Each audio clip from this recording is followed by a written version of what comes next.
बीमारियों के इलाज में होने वाले खर्च का बड़ा हिस्सा दवाइयों का होता है। हमारी टीम की एक सदस्य ने आमतौर पर काम आने वाली कुछ दवाइयों का एक प्रिस्क्रिप्शन डॉक्टर से लिया। फिर उन्होंने ये दवाइयाँ बाजार में एक केमिस्ट की दुकान से खरीदी। कितना? 2151। और यही दवाइयाँ उन्होंने जेनेरिक मेडिसिन्स की दुकान से भी ली।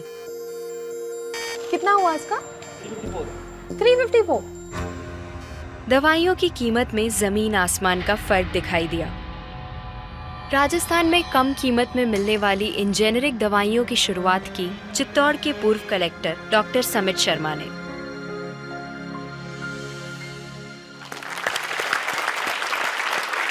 डॉक्टर समित, मुझे बताइए कि ये कैसा मुमकिन है कि हमारी जो कॉरेस्पॉन्डेंट थी वो वही दवाइयाँ उन्होंने 2000 कीमत में उनको मिली एक दुकान में, और जो जेनरिक मेडिसिन है उस दुकान में जब गई तो उनको कम में मिली, 300 में मिली। ये कैसे मुमकिन है?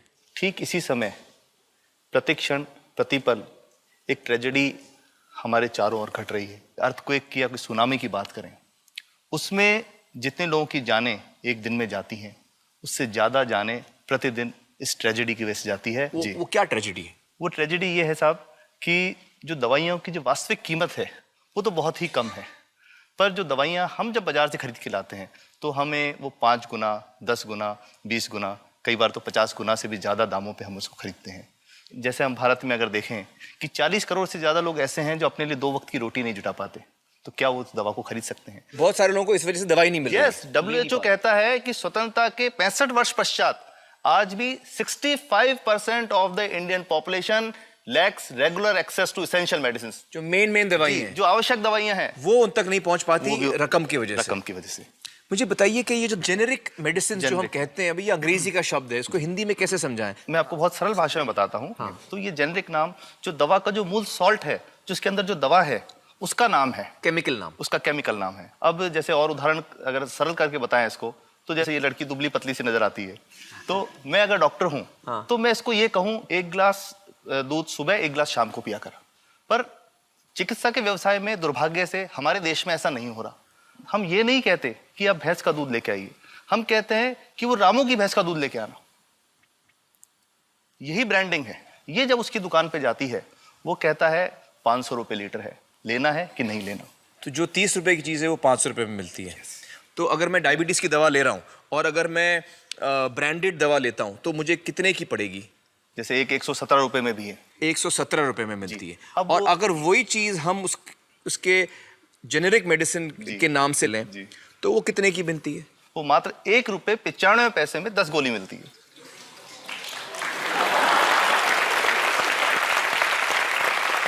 और दोनों गोलियों में कोई फर्क नहीं है किसी किस्म का? 100% समान, क्योंकि इसकी उत्पादन लागत ही इतनी है। उसका manufacturing, packaging, transport, retail margin, जो उसके मार्जिन जो हैं, जो हमारे ज्यादा वो सब मिला करके उतने की ही पड़ती है। कुछ कैंसर के मैं आपको उदाहरण दूंगा, उसमें एक ही दवा जो ब्लड कैंसर के काम में आती है, बाजार में 1.25 लाख रुपए का एक पैकेट मिलता है। 1.25 लाख का एक पैकेट जो 1 महीने चलता है। और जेनरिक में वही दवा जेनरिक में अलग अलग कंपनीज जो बनाती हैं, एक 10,200 में बेचती है, एक 8,800 में बेचती है और एक 6,500 में बेचती है। मतलब ये आपका ये कहना है कि आपके ये प्रयास से इतने कम में राजस्थान में पब्लिक को, आवाम को ये दवाएं पहुंचा रहे हैं आप इस वक्त? जी, क्या बात है। मेरा ये सवाल है कि डॉक्टर्स जो हैं वो हमारे पर्ची पर जी जेनेरिक नाम क्यों नहीं लिख के देते? क्यों लिखते हैं वो ब्रांडेड? जाने नहीं देंगे बाहर फिर? नहीं, सब जाने देंगे।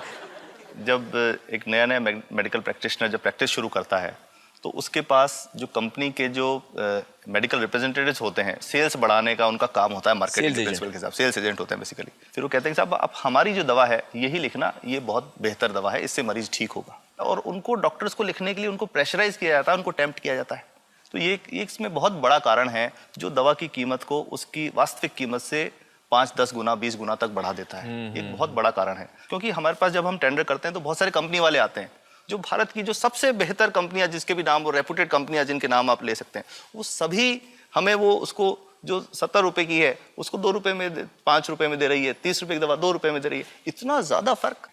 तो कंपनी तो दे सकती है और देना चाहती है और हमें देती भी है इतनी कम दामों में, हमें दे रही है ना, ये संभव तो है। अच्छा, मैं आपको बताऊंगा कि भारत से हम लगभग 45,000 करोड़ रुपए की जेनरिक दवाइयां प्रतिवर्ष विदेशों को निर्यात करते हैं। आप भेजते हैं दुनिया भर में जेनरिक, ये जो सस्ती दवाएं हैं आप विश्व भर में भेजते हैं, और हमारे लोगों को नहीं मिल रही। हमारे देश में महंगी है, हमारे देश में महंगी है, और अगर ऐसा है तो हमें कोई ईस्ट इंडिया कंपनी की जरूरत नहीं, हम वापस उसी दिशा में जा रहे हैं। आपने जब ये शुरू किया तो आपको कोई रेजिस्टेंस फेस करना पड़ा राजस्थान में? देखिए, जो प्रयास हम कर रहे हैं ये बेसिकली धारा के विपरीत बहने का एक प्रयास है जी। काफ़ी थ्रेट्स भी हैं, क्योंकि इसमें माफियाज भी हैं, ड्रग माफियाज जो ऑपरेट करते हैं। और हम हमेशा ये बात कहते हैं कि हम 100 साल से भी पुरानी शोषण की व्यवस्था को बदलना चाहते हैं, पर हमने हमेशा डॉक्टर्स को दोषी नहीं माना। जी। सारे डॉक्टर्स बुरे नहीं है, 50-60% तो जेन्युइनली वो चाहेंगे कि गरीबों को कम कीमत पे दवा मिल जाए, वो चाहेंगे। और आज भी ऐसे डॉक्टर्स हैं जो अपने घर से सैंपल्स ला करके अपने जेब से पैसे निकाल के मरीज का इलाज कराते हैं, ऐसे डॉक्टर्स आज भी हैं। बिल्कुल सही। तो मैं इनको एक उदाहरण भी बताता हूँ कि कैसे हमारे जो काम वाली थी उसका बच्चा था छोटा, इंसिडेंटली हमको इस समय छुट्टी मनाने कोई बाहर गए। जब हम लौट के आए 10-12 दिन बाद, तो वो लक्ष्मी के साथ उसका छोटा जो बेटा था राजू, वो भी उसके साथ आता था जब, और मेरे बच्चों के साथ खेलता था, मेरे बेटे के साथ खेलता था। तो वो लक्ष्मी अकेली ही आई, राजू नहीं आया। तो हमने पूछा कि क्या हुआ, तो उसने जो बात बताई कि साहब वो उसको, आप गए थे, उल्टी दस्त हो गया था। उल्टी दस्त की बीमारी के लिए वो जब दवा लेने गई तो केमिस्ट ने उसको कहा कि इसके तो 400 रुपये लगेंगे। तो उसने कहा साहब मैंने खूब मांगा, मेरे पास 400 रुपये मुझे नहीं थे, और मेरा बच्चा रात को ही उसको दस्त आते रहे, वो ख़त्म हो गया। और मैं आपको ये कहना चाहता हूँ कि वो जो दवा लिखी थी कि वास्तव कीमत 1.5-2 रुपये ही है, तो वो बच्चे की जान बच सकती थी। 65 वर्ष के बाद भी अगर कोई बच्चा उल्टी दस्त से मर जाए तो मैं नहीं समझता इससे शर्मनाक बात कोई हम लोगों के लिए हो सकती है। और सबसे बड़ी बात कि इसे आसानी से बदला जा सकता है। हमें सबको एक समन्वित, एक संगठित प्रयास करने की जरूरत है। ये तो कुछ भी नहीं है, कोई नई फैक्ट्री खोलनी नहीं, कोई नई दवा नहीं बनानी, ये सब जो गलत चल रहा है इसको रोकना ही तो है।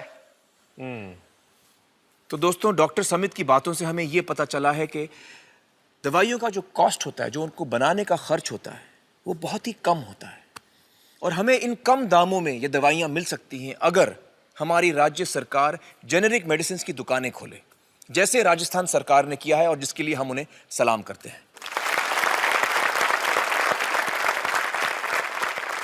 एक बात और, अगर आप एक एनजीओ हैं और आप जेनेरिक मेडिसिन की दुकान खोलना चाहते हैं तो department of chemicals and fertilizers आपको 50,000 रुपए की ग्रांट भी देता है।